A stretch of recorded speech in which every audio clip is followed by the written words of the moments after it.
Record. हाँ जी। अगला भी, potential at a point is characteristics of a electric field at a point only, whereas electric potential energy at a point is characteristics of charge field system।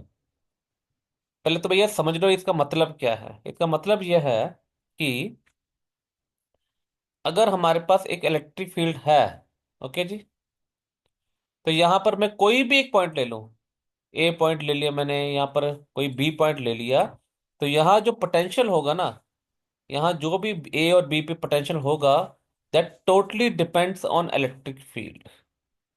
ठीक है। तो potential जो है वो electric field की वजह से ही आता है। जितनी ज्यादा इलेक्ट्रिक फील्ड होगी, उतना ज्यादा हमें काम करना पड़ेगा एक टेस्ट चार्ज को वहां लाने के लिए।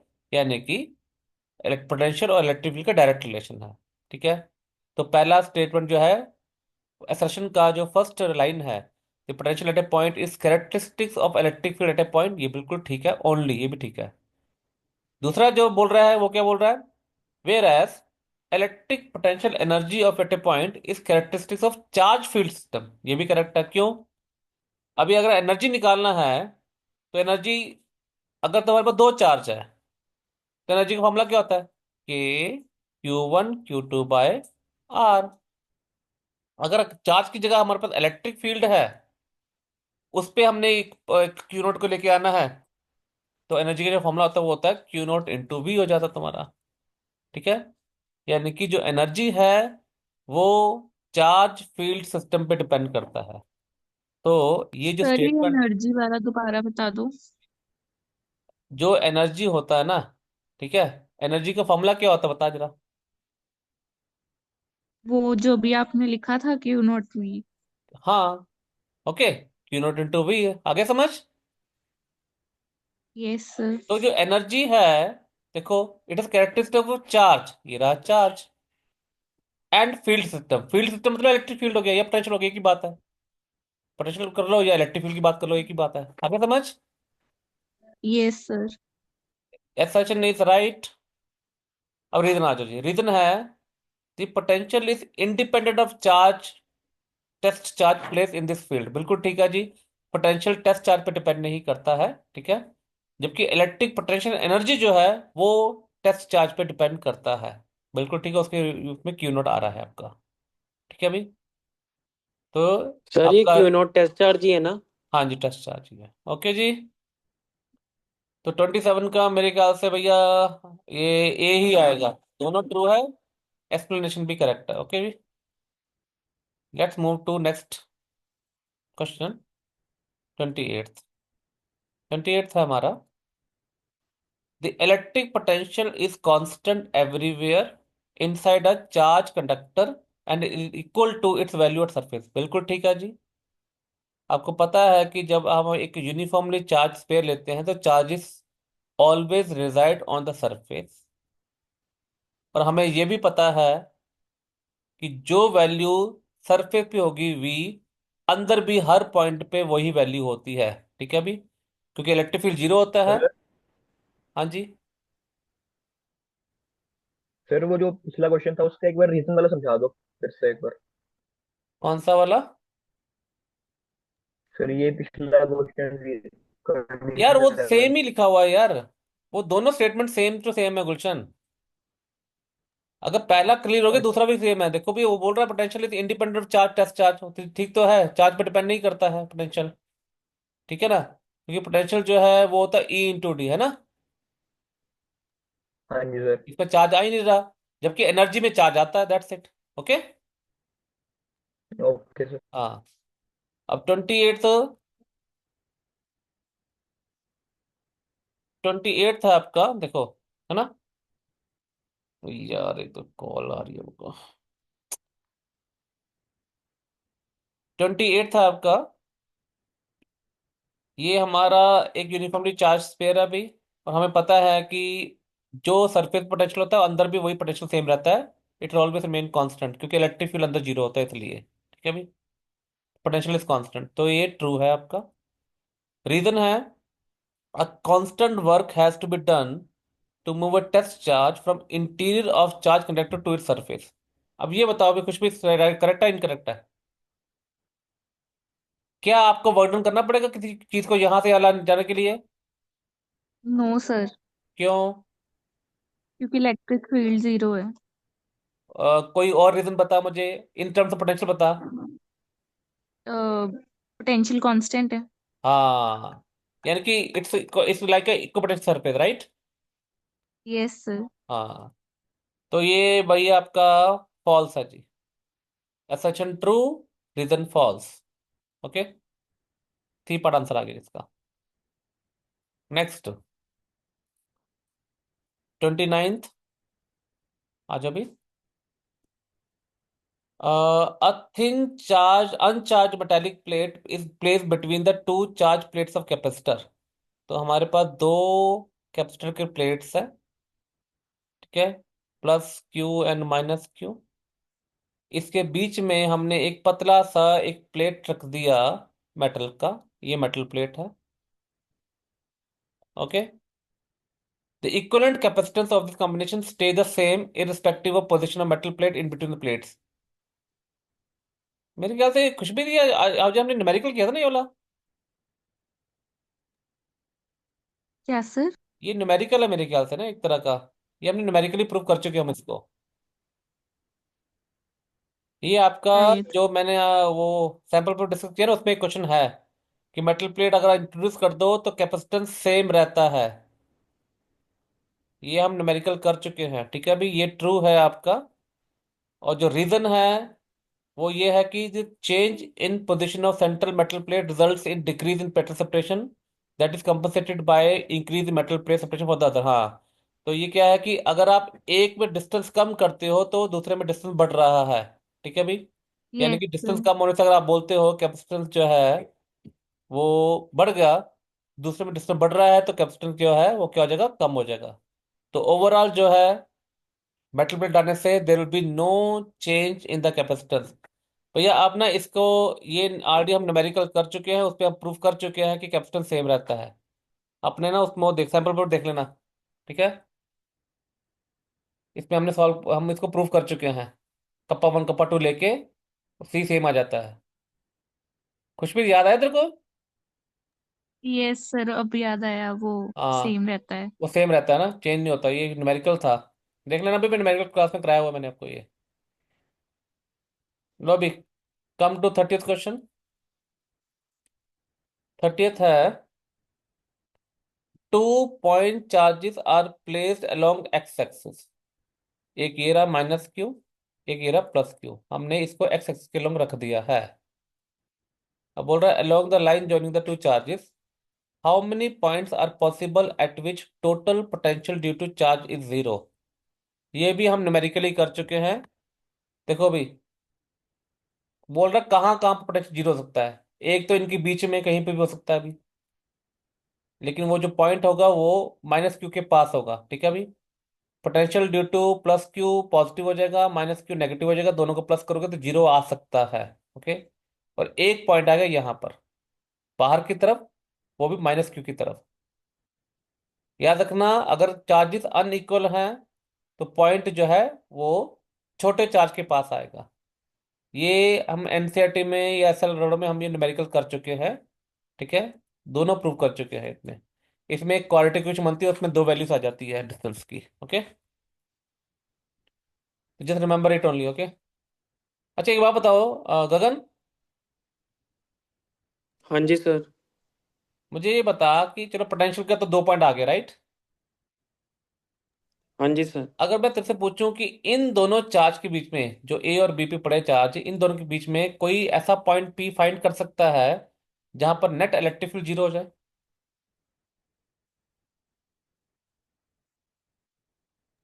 सर कर सकते हैं हम। कर सकते हैं, अंदर जो बताओ।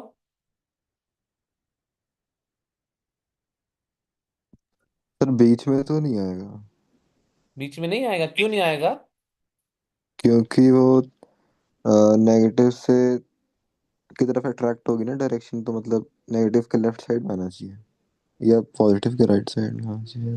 बीच में तो नहीं आएगा ठीक है, बस। मैं तो ये पूछ रहा हूँ कि ये गलत है तो क्यों गलत है, तो ये बताओ मुझे, इलेक्ट्रिक फील्ड जीरो क्योंकि क्यों नहीं हो सकती? पॉजिटिव की तरफ से अपोजिट जाता है तो नेगेटिव के पास जाता है तो फिर बीच में नहीं आएगा ना, वो फिर अट्रैक्ट हो जाएगा नेगेटिव की अब तरफ। सुनो, हाँ ऐसा है कि गगन, नेगेटिव चार्ज की वजह से इलेक्ट्रिक फील्ड पी पे क्या होगा, टुवर्ड लेफ्ट।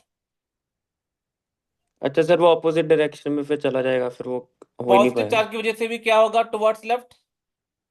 हाँ जी सर। दोनों ऐड हो जाएंगे। समझ आया? दोनों की वजह से बीच में electric field will be added up, तो कभी कैंसिल होगा ही नहीं। समझ में आ गया तेरे को? हाँ जी सर। तो जीरो कहाँ आ सकता है, जीरो यहाँ आएगा बाहर की तरफ। क्लियर है? फिर बाहर नेगेटिव के लेफ्ट में आएगा या फिर पॉजिटिव के राइट में नेगेटिव के आएगा? लेफ्ट को लेफ्ट में यार, छोटे चार्ज के साथ बोल तो चुका हूं मैं। चाहे अच्छा, पोटेंशियल की छोटे बात करो चार्ज के चाहे साथ। इलेक्ट्रिक फील्ड की बात करो, आप हमेशा छोटे चार्ज के पास ही लोगे। ठीक है? Okay okay. ओके। 31 आ जाओ भी। 31 क्वेश्चन है, टू गिवन चार्जेस Q1 और नेगेटिव सोर्स चार्ज। ये हमारा सोर्स चार्ज है जी, यानी कि इसकी वजह से इलेक्ट्रिक फील्ड है रीजन में। एंड Q2 और टेस्ट चार्ज। ओके, ठीक है, ये हमारा टेस्ट चार्ज है TC। The test charge Q2 is initially positive. पहले ये आपने पॉजिटिव लिया इसको, देन चेंज टू नेगेटिव, फिर हमने इस चार्ज को नेगेटिव का चेंज कर दिया। मैग्नीट्यूड सेम रखा हमने। तो पहला क्वेश्चन पूछ रहा है, will the potential eight point charge Q2, will the potential eight A position of charge Q2, एक मिनट होल्ड करना जरा। हेलो, हाँ चल, मैं क्लास ले रहा हूँ या बाद में करता हूँ, मैं क्लास चल रही है। ठीक है? हाँ जी।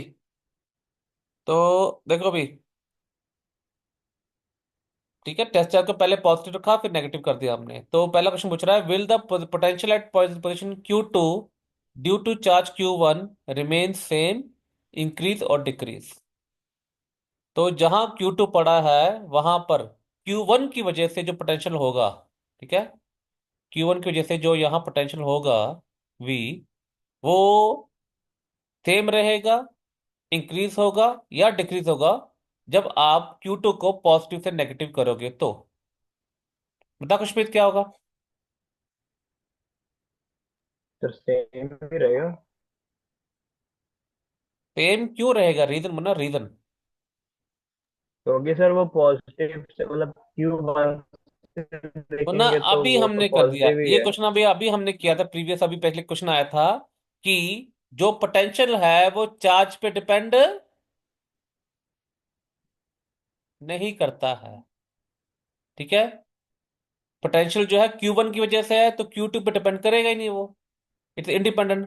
पोटेंशियल एनर्जी करता है, पोटेंशियल नहीं करता है। तो अभी हमने ये डिस्कस किया था। ठीक है? इसका आंसर आएगा रिमेन सेम। और बी पार्ट भी हम ऑलरेडी कर चुके हैं। Will the potential energy of Q1 and Q2 charge system remain same, increase और डिक्रीज। अच्छा, आप देखो भी, ये जो सोर्स चार्ज है ये तो नेगेटिव है, तो पहले टेस्ट चार्ज को लिया पॉजिटिव। तो एनर्जी का फॉर्मूला होता है Q1 Q2 बाय डी है ये डिस्टेंस। तो पहले वाले में एनर्जी आएगी नेगेटिव, क्यों? क्योंकि नेगेटिव इंटू पॉजिटिव नेगेटिव आएगा जी। सेकेंड केस में जब आपने इस चार्ज को नेगेटिव कर दिया तो ये नेगेटिव इंटू नेगेटिव हो जाएगा पॉजिटिव, यानी कि पोटेंशियल एनर्जी जो है क्या हुई, इंक्रीज हो गई। पहले नेगेटिव थी, अब पॉजिटिव हो गई, एनर्जी इंक्रीजेस। तो इसका बी पार्ट का जो आंसर आएगा वो आएगा इंक्रीजेस। अगर कोई डाउट है इसमें दोबारा पूछ लो। सर वो इंक्रीज कैसे करगी? इंक्रीज कैसे करेगी गगन जी? सोर्स चार्ज क्या है, sir negative. Negative. Test charge को पहले क्या लिया, पॉजिटिव। पॉजिटिव। तो के -Q1 इंटू +Q2। आंसर किस में आएगा, नेगेटिव में या पॉजिटिव में? आंसर सर पॉजिटिव में आएगा। अरे गगन क्या कर रहा है, नेगेटिव इंटू पॉजिटिव नेगेटिव होता है, पॉजिटिव होता है। अच्छा ठीक है नेगेटिव। हाँ, और दूसरे केस में दोनों नेगेटिव हो गए, राइट? हाँ जी सर, तो वो पॉजिटिव हो जाएगा फिर। हाँ, तो क्या हुआ, पहले नेगेटिव एनर्जी आ रहा, पॉजिटिव आ रहा, तो एनर्जी बढ़ी कम हुई? सर एनर्जी बढ़ जाएगी। हाँ जी, इंक्रीज। क्लियर अभी? Okay, next question. लो भी, a conducting wire connects two charge conducting pairs such that they attain equilibrium with respect to each other. Okay, the distance of separation between two sphere is very large as compared to either of the radii. तो आपने क्या निकालना, find the ratio of magnitude of electric field at the surface of two spheres. Okay, देखो भाई, पहला जो इन्होंने बोला है कि दोनों को हमने एक वायर से, ये वायर है जी, इसे कनेक्ट कर दिया जी, और दोनों इक्विलिब्रियम में आ गए। इक्विलिब्रियम का मतलब है कि charges are not flowing between them. इसका मतलब दोनों का पोटेंशियल क्या हो गया, सेम हो गया। तो पहले तो दोनों का पोटेंशियल सेम कर दो, V1 = V2। तो ये आएगा के Q1/R1 should be equal to के Q2/R2। तो यहां से हमारे पास रिलेशन आ गया, Q1/R1 इक्वल टू क्या आ गया, Q2/R2। ये है आपका पहला स्टेप। सेकंड स्टेप बोल रहा है रेशियो मैग्नीट्यूड इलेक्ट्रिक फील्ड निकालो जी। E1/E2 निकालना है आपको। तो E1/E2, अब E1 क्या आएगा, के Q1/R1 स्क्वायर। E2 क्या आएगा, के Q2/R2 स्क्वायर। जस्ट मैं वो लगा रहा हूँ, मैं डायरेक्ट फॉर्मूला लगा रहा हूँ, ठीक है। तो के से के कट गया, ये आ जाएगा Q1/Q2 टाइम्स R2 स्क्वायर/R1 स्क्वायर। अब देखो यहाँ से Q1/Q2 की वैल्यू निकाल दो। Q1/Q2 आ जाएगा R1/R2। इसको उठा के वहां पुट कर दो, तो ये आ जाएगा R1/R2 इंटू R2 स्क्वायर/R1 स्क्वायर। एक कट गया, तो आपका जो E1/E2 आया है वो आ गया R2/R1। मेरे ख्याल से ये भी हमारे सैंपल पेपर में था।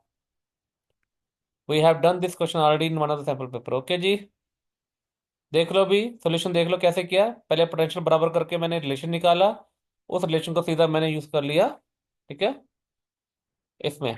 ओके भी, मीटिंग दोबारा ज्वाइन करो। मीटिंग स्टॉप कर रहा हूँ मैं, ज्वाइन अगेन।